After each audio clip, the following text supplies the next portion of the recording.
ইমানের রঙের একটি গল্প বলি আপনাদের। এই গল্পটি রয়েছে সহিহ বুখারী শরীফে। বুখারী শরীফের নাম আমাদের আহলে সুন্নাতের সবচেয়ে বিশুদ্ধ হাদিসের কিতাব।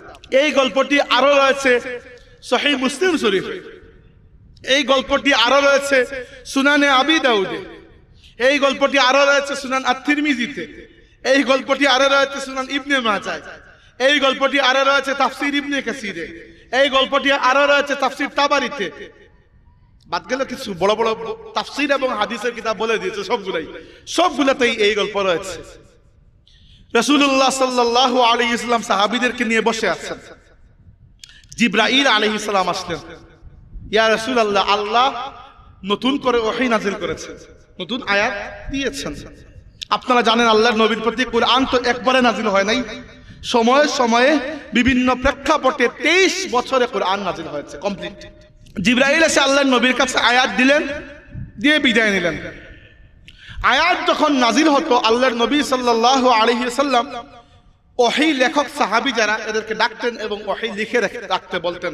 আল্লাহর নবী ডাক দিলেন যায়েদ ইবনে সাবিত রাদিয়াল্লাহু আনহুকে, ডেকে নিয়ে আসলেন এবং বললেন, তুমি লেখো, আল্লাহ আমাকে ওহী দিয়েছেন, তুমি লেখো। কি লিখবে?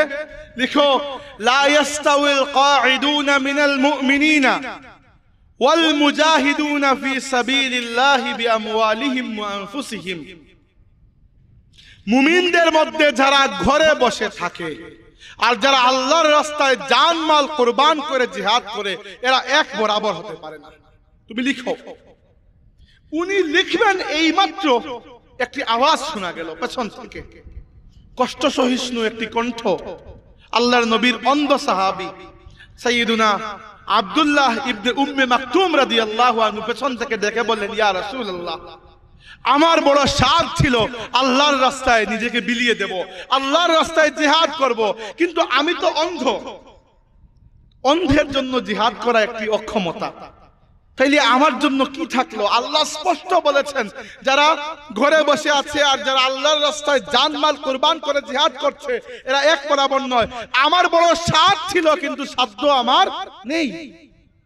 রাসূলুল্লাহ সাল্লাল্লাহু আলাইহি ওয়াসাল্লাম তার সাহাবীকে কোন ধরনের সান্ত্বনার বাক্য শোনাতে চাইলেন, শোনানো শুরু করবেন, এর আগে আবার জিবরাইল এসে উপস্থিত। ইয়া রাসূলুল্লাহ, আল্লাহ রাব্বুল আলামিন ওই আগের আয়াতটিকে পরিবর্তন করে দিয়েছেন। এখনকার আয়াত হচ্ছে, লা ইয়াস্তাউল কাঈদুনা মিনাল মুমিনিনা গায়রু উলিদ দারারি ওয়াল মুজাহিদুনা ফি সাবিলিল্লাহি বিআমওয়ালিহিম ওয়া আনফুসিহিম। আগের আয়াতের সাথে 3টি শব্দ যুক্ত হয়েছে।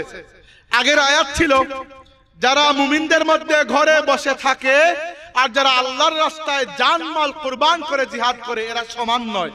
এখন হুবহু আয়াত ঠিক আছে, সাথে 3টি শব্দ যুক্ত হয়েছে, তবে তারা ব্যতীত যারা শারীরিকভাবে অক্ষম। সুবহানাল্লাহ। আল্লাহর এক অন্ধ বান্দা, এক অক্ষম বান্দা আল্লাহর রাস্তায় জিহাদ করার সাধ জেগেছিল, কিন্তু সাধ্য ছিল না। আল্লাহ তার নিজের পাঠানো কালামকে পরিবর্তন করে তার ওই বান্দার ওজরকে আল্লাহ কবুল করে নিয়েছেন। আপনি যদি আল্লাহর হয়ে যান, আল্লাহ আপনার হয়ে যাবেন। আপনি আল্লাহর হয়ে গেলে আল্লাহ আপনার হয়ে যাবেন। এক অন্ধ সাহাবী। আরেকজনের কথা বলি, এই যে সাহাবীর নাম বললাম, নাম মনে রাখবেন, আব্দুল্লাহ ইবনে উম্মে মাকতুম। আরেকজন ব্যক্তি যার নামও ছিল আব্দুল্লাহ, তার নাম আব্দুল্লাহ, আব্দুল্লাহ ইবনে উবাই, ওটিও আব্দুল্লাহ। রাসূলুল্লাহ সাল্লাল্লাহু আলাইহি ওয়াসাল্লাম 1000 সাহাবী নিয়ে যাচ্ছেন উহুদের ময়দানে, মক্কার কুরাইশদের সাথে জিহাদ হবে।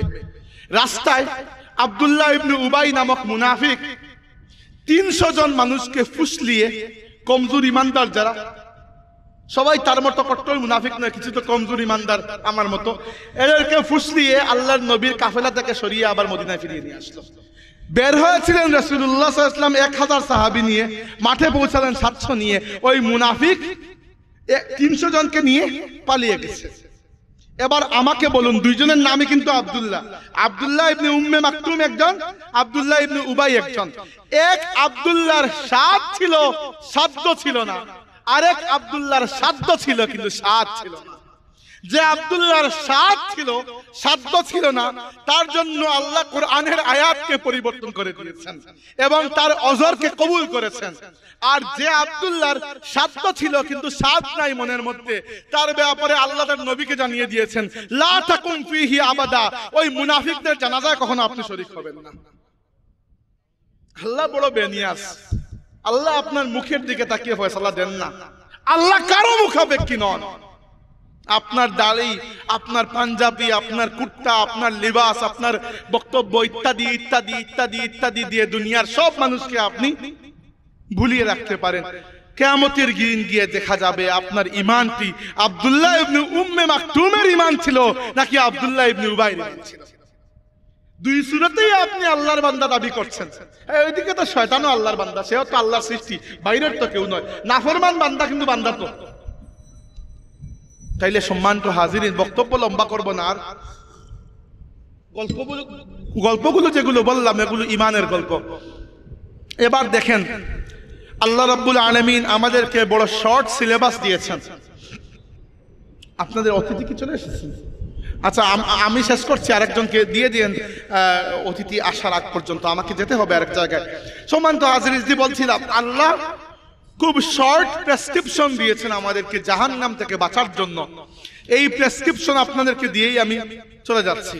আল্লাহ বলেছেন বিসমিল্লাহির রহমানির রহিম, ওয়াল আসরি ইন্নাল ইনসানা লাফি খুসর ইল্লাল্লাযীনা আমানু ওয়া আমিলুস সালিহাতি ওয়া তাওয়াসাউ বিল হাক্কি ওয়া তাওয়াসাউ বিস সাবর।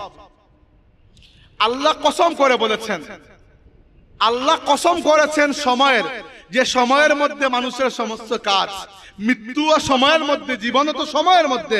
আল্লাহ কসম করে বলেছেন, সময়ের কসম, যুগের কসম, পুরো মানব জাতি নানা রকমের ক্ষতির মধ্যে আছে।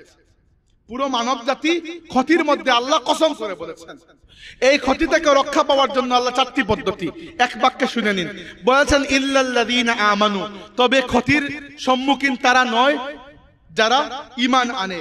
আজকে আমি যে ঈমানের গল্প বললাম ওই ঈমান, প্রথমে আপনারা যে ঈমানের কথা বলেছিলেন ওই ঈমান নয়। যে ঈমান আব্দুল্লাহ ইবনে উম্মে মাকতুমের ছিল ওই ঈমান, আব্দুল্লাহ ইবনে উবাইর ঈমান দিয়ে এখানে চলবে না। ওয়া আমিলুস সালিহাত, নেক আমল করে, সেটির বক্তব্য না হয় আমার পরের আপনাদের প্রধান অতিথি মহোদয় বলবেন। আর ওয়া তাওয়াসাউ বিল হাক্কি, যারা মানুষের কাছে হকের দাওয়াত পৌঁছে দেয়, যেটি আমি করার চেষ্টা করছি, পারি নাই কিন্তু চেষ্টা করেছি, আল্লাহ যেন কবুল করেন। আর 4 নম্বরটা হচ্ছে ওয়া তাওয়াসাউ বিস সাবরি, আপনি যখন হক নিয়ে রাস্তায় বের হবেন, মানুষ কি আপনাকে ফুলের মালা দেবে না, জুলুম নির্যাতন আপনার উপর আসবে, তখন ভাই ভাই হিসাবে হাত ধরে আল্লাহর জন্য সবর করা। এই 4টি প্রেসক্রিপশনের অনুপাতে যদি জীবন চালাতে পারেন, আল্লাহর আযাব থেকে রক্ষা পাওয়ার সম্ভাবনা আছে। আর নইলে আব্দুল্লাহ নাম রেখেছেন, কিয়ামতের দিন গিয়ে দেখবেন ওটি আব্দুল্লাহ ইবনে মাকতুম নয়, আব্দুল্লাহ ইবনে উবাই হয়ে গেছে। আল্লাহ আমাদেরকে আব্দুল্লাহ ইবনে উবাই যেন না বানান, আব্দুল্লাহ ইবনে উম্মে মাকতুম হিসাবে দুনিয়াতে রাখেন। এই ঈমানের সাথে বিদায় দেন, এই ঈমানের উপর কিয়ামতের দিন আবার উত্তোলন করেন। আমরা বলি আমিন।